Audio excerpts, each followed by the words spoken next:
Bonjour à tous, j'espère que vous allez bien.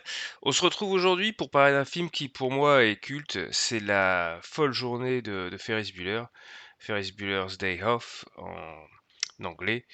Donc c'est un film, voilà qui, est conçu pour un public assez jeune. À la base, c'est un film qui parle d'un ado qui, a tout compris à la vie entre guillemets, Ferris Bueller. C'est un film culte des années 80 qui donne envie de sécher les cours, mais avec panache. Donc c'est parle d'une virée à Chicago d'un jeune adolescent. Donc c'est sorti en 86 et réalisé par John Hughes, qui était un maître incontesté des teen movies. Ça raconte l'histoire de Ferris, un lycéen charismatique qui décide de faire l'école buissonnaire, mais pas n'importe comment. Donc il va embarquer son meilleur ami, Cameron, hypocondriaque et dépressif, et sa petite amie, Sloane, pour une journée de rêve à Chicago. Pendant ce temps, le proviseur Rooney tente désespérément de le coincer, persuadé que Ferris est manipulateur.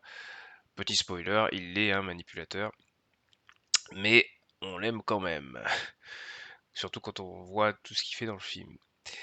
Donc Ferris, c'est quoi? C'est un mec qu'on rêvait d'être au lycée, hein.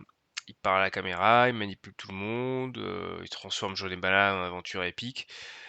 C'est vraiment le winner, le mec qui réussit tout. Mais ce qui est bien, c'est qu'il n'est pas juste cool.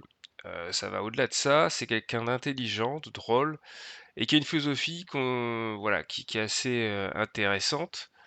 Donc pour lui, ce qu'il dit en anglais, hein, life moves pretty fast. If you don't stop and look around once in a while, you could miss it. Donc en gros, cette phrase qui est un peu au cœur du film, c'est la vie va vite. Donc si tu t'arrêtes pas un petit peu pour regarder ce qui se passe, eh ben tu peux la rater. Et ça tape assez juste, hein, et pas que pour l'adolescence. Mais Ferris n'est rien sans ses acolytes. Cameron, hein, qui est un personnage un peu tragique dans le film, il est en conflit avec son père, il doute de lui-même, et cette journée va le transformer. Sloane, elle, c'est la petite copine parfaite, elle est complice, drôle et jamais en retrait. Et puis il y a Rooney qui est le proviseur, qui devient presque un cartoon, hein, à force de prendre des claques entre guillemets, littéralement comme métaphoriquement.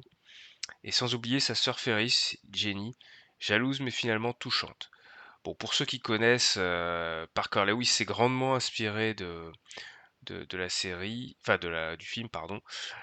Et du coup, Rooney, c'est vraiment le professeur Musso, pareil pour Parker qui est en fait Ferris et sa sœur aussi qui est présente.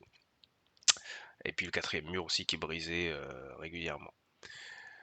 Donc, la mise en scène est efficace, hein. John Hughes joue avec les codes du cinéma. Ferris brise le quatrième mur, il parle directement au spectateur. Ça crée une complicité immédiate. Et c'était assez rare dans les teen movies. D'ailleurs, ça n'a pas été tellement repris, j'ai l'impression, depuis. Même si je suis pas un spécialiste des teen movies récents. Et puis, il y a la scène de la parade avec Ferris qui chante Twist and Shout des Beatles, qui est quand même incroyable, hein. Faut vraiment regarder cette scène. Bon, déjà les Beatles, faut écouter, c'est incroyable, mais Twist and Shout, cette parade à New York qui est incroyable. Enfin, c'est à Chicago, pardon. D'ailleurs, c'est Chicago qui devient un vrai terrain de jeu, ça ouvre complètement le film où on passe d'un teen movie assez classique au lycée, etc. Et on arrive dans une grosse ville à Chicago, et on voit un petit peu Chicago dans tout le reste du film, ce qui est incroyable et qui tranche vraiment avec les teen movies. Mais derrière l'humour, bah, il y a des sujets qui sont pris au sérieux. La pression parentale, l'anxiété, le besoin de lâcher prise aussi. Cameron est le vrai cœur émotionnel du film, hein, donc le meilleur ami de Ferris, puisqu'il y a une crise existentielle qui est assez bien traitée. Il va affronter ses peurs, affronter son père et voilà, s'affirmer. Donc Ferris Bueller's Day Off est devenu un classique, hein, parce qu'il parle à tout le monde, ados, adultes, rêveurs, rebelles. Il a influencé des générations de films et de séries, donc on le disait tout à l'heure avec Parker Lewis, et même des publicités. Alors pour conclure, est-ce que Ferris Bueller mérite son statut de film culte? Bah, je crois que la réponse est oui, puisqu'on en parle quasiment 40 ans, après, sa sortie, donc ce qui est incroyable. Elle est sortie en 86. C'est vraiment une ode à la jeunesse, à l'insouciance et à l'art de profiter du moment présent. Alors si vous ne l'avez jamais vu, foncez.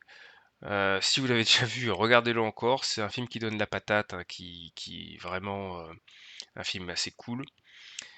Et puis, son adage quand même est assez incroyable, hein, donc ce que je disais tout à l'heure, hein, la vie va vite, si tu t'arrêtes pas de temps en temps pour la regarder, bah, tu risques de la manquer.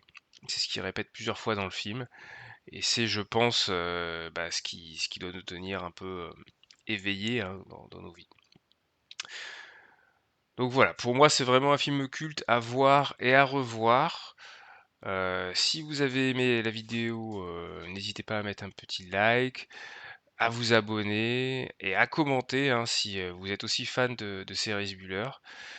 Pour moi, je vous souhaite, une bonne journée ou une bonne soirée. Merci à tous encore d'avoir regardé. Au revoir.